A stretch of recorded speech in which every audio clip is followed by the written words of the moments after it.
ગુણનિધિએ જોયું કે શિવ ભક્તો પૂજા કરી રહ્યા છે. મીઠાઈની સુગંધથી આકર્ષાઈને તે દરવાજાની બહાર બેસી ગયો, જેથી આ લોકો જ્યારે પૂજા કરતી વખતે સૂઈ જાય ત્યારે તે ભોજન ચોરીને ખાઈ શકે.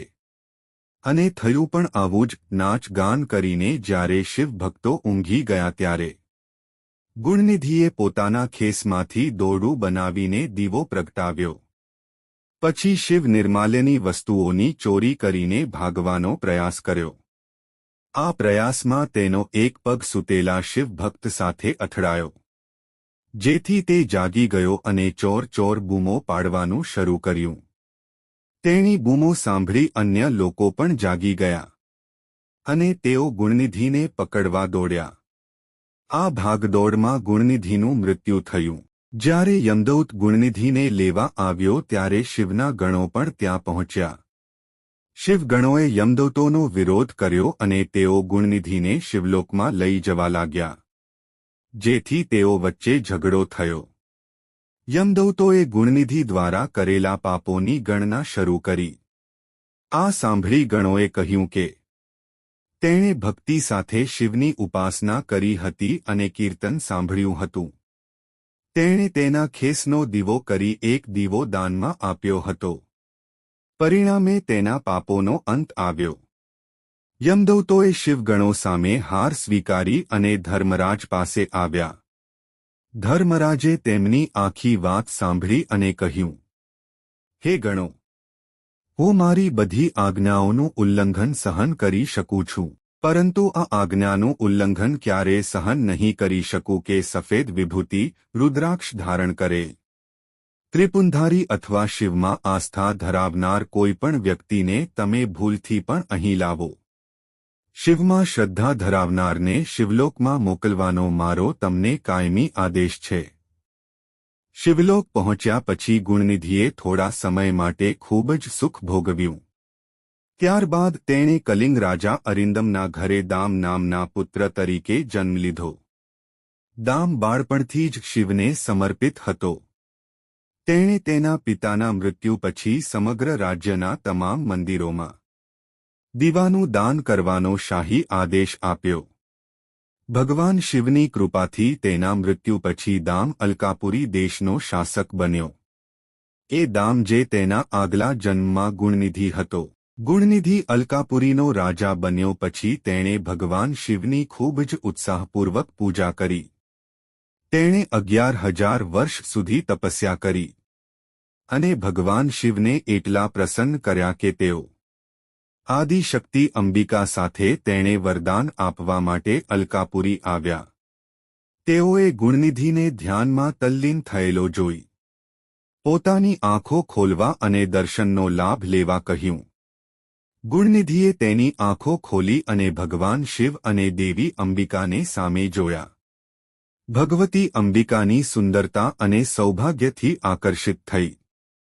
તેણે દેવી અંબિકા તરફ ખરાબ નજરથી જોયું, જેના પરિણામે તેની ડાબી આંખ ફાટી ગઈ હતી. છેવટે ગુણનિધિને પોતાની ભૂલ સમજાઈ ત્યારે તેણે દેવી અંબિકા તરફ પુત્ર ભાવથી જોયું અને પ્રાર્થના કરી કે તે તેમનો પુત્ર છે. માટે તેણે અબોધ સમજી તેની ભૂલને માફ કરે, તેના પર દયાદ્રષ્ટિ રાખે. અંતે તેના પર પ્રસન્ન થઈ ભગવાન શિવે તેણે યક્ષપતિ કુબેર બનવાનું વરદાન આપ્યું. તેમજ અલકાપુરીને પોતાનું કાયમી નિવાસ બનાવવાનો આદેશ આપ્યો. પછી ગુણનિધિએ દેવી અંબિકાના ચરણ સ્પર્શ કર્યા. ત્યારે દેવી અંબિકાએ ગુણનિધિને શિવ પ્રત્યેની અતૂટ ભક્તિના આશીર્વાદ આપ્યા. સાથે એમ પણ કહ્યું કે મારા સ્વરૂપ પ્રત્યેની ભાવનાને કારણે તારી ફાટેલી આંખ પીળી થઈ જશે અને તું કુબેરના નામથી પ્રસિદ્ધ થઈશ. આ રીતે ભગવાન શિવના આદેશ પર કુબેર વિશ્વકર્મા દ્વારા બનાવવામાં આવેલ એક શહેરમાં રહેવા લાગ્યો, જે અલકાપુરીની નજીક હતું. ત્યારબાદ કુબેરના કહેવાથી વિશ્વકર્માએ કૈલાસમાં એક સુંદર અને અનુકૂળ નિવાસસ્થાન બનાવ્યું, જ્યાં ભગવાન શિવ ક્યારેક આત્મમગ્ન બનીને યોગમાં લીન થઈ જતા. અને ક્યારેક પોતાના ગણમાં જોડાઈને વિવિધ ચર્ચાઓ અને સંવાદો કરતા. આ રીતે ભગવાન શિવ કૈલાસમાં રહીને અનેક પ્રકારના મનોરંજન કરવા લાગ્યા.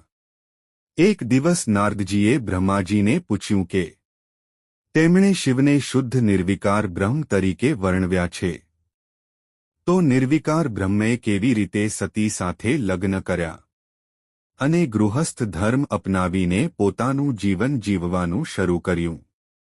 ભગવાન વિષ્ણુની પ્રાર્થના પર શિવે સતી સાથે લગ્ન કર્યા, તો પછી શા માટે સતીનો જન્મ પાર્વતીના રૂપે થયો અને કેવી રીતે પાર્વતીના રૂપમાં સતી ભગવાન શિવ પાસે પાછા આવ્યા? કૃપા કરીને મને શિવના ચરિત્રનું આ પાસું સંપૂર્ણ રીતે જણાવો.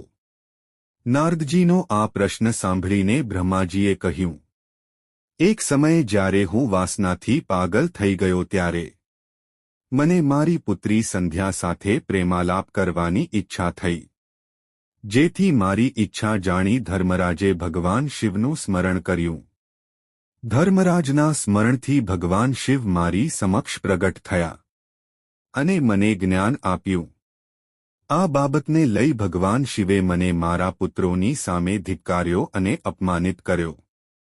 એવું મેં અભિમાથી વિચાર્યું અને બદલાની ભાવના મારા મનમાં પ્રબળ બની. બદલાની ભાવનાથી મારામાં અભિમાનનું પાંચમું મુખ પ્રગટ થયું. મેં મારા પુત્રોની સલાહ લીધી, પણ ભગવાન શિવ સામે બદલો લેવાનો કોઈ રસ્તો વિચારી શક્યો નહીં.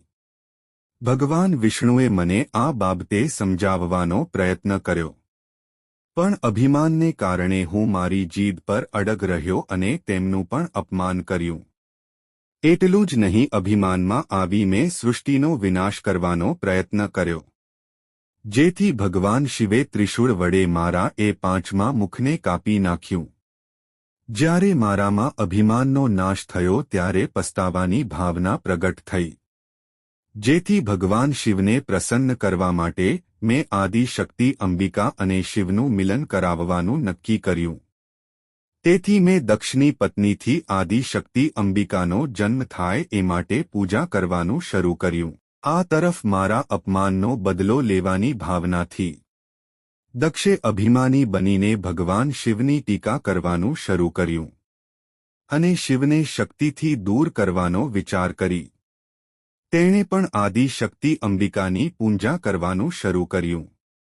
અમારી સાધના સફળ થઈ, જેના ફળ સ્વરૂપ દક્ષના ઘરે સતીના રૂપમાં શક્તિનો જન્મ થયો. દક્ષે સતીને ભગવાન શિવથી અલગ રાખવાનો પ્રયત્ન કર્યો, પણ શક્તિરૂપા સતીએ કઠોર તપસ્યા કરીને શિવને પ્રસન્ન કર્યા, જેથી ભગવાન શિવે સતી સાથે લગ્ન કર્યા અને સતી સાથે કૈલાસમાં વિહાર કરવા લાગ્યા. આ તરફ અપમાનનો બદલો લેવાની ભાવનાથી દક્ષે તેના સ્થાને એક વિશાળ યજ્ઞનું આયોજન કર્યું. દક્ષે તે યજ્ઞમાં અનેક દેવી દેવતાઓને આમંત્રિત કર્યા, પણ ના તો ભગવાન શિવને આમંત્રણ આપ્યું અને ના તો તેમને યજ્ઞનો ભાગ લેવા દીધો. દક્ષ એટલો અહંકારી બની ગયો હતો કે તેણે પોતાની પુત્રી સતીને પણ આમંત્રણ મોકલ્યું નહોતું. પણ સતીએ જીદ કરી ભગવાન શિવની પરવાનગી લીધી અને તેના પિતાના યજ્ઞમાં આવી. યજ્ઞમાં આવ્યા બાદ સતીએ જોયું કે ના તો ભગવાન શિવનો ત્યાં હિસ્સો હતો અને ના તો અન્ય કોઈ રીતે તેમનું સન્માન કરવામાં આવ્યું હતું. સતી જીદ કરી તેના પતિની પરવાનગી લઈ આમંત્રણ ના હોવા છતાંય આવી હતી. તેથી પાછા ફરવાને બદલે તેણીએ પોતાનું શરીર યજ્ઞની અગ્નિને સોંપવાનું વધુ યોગ્ય માન્યું.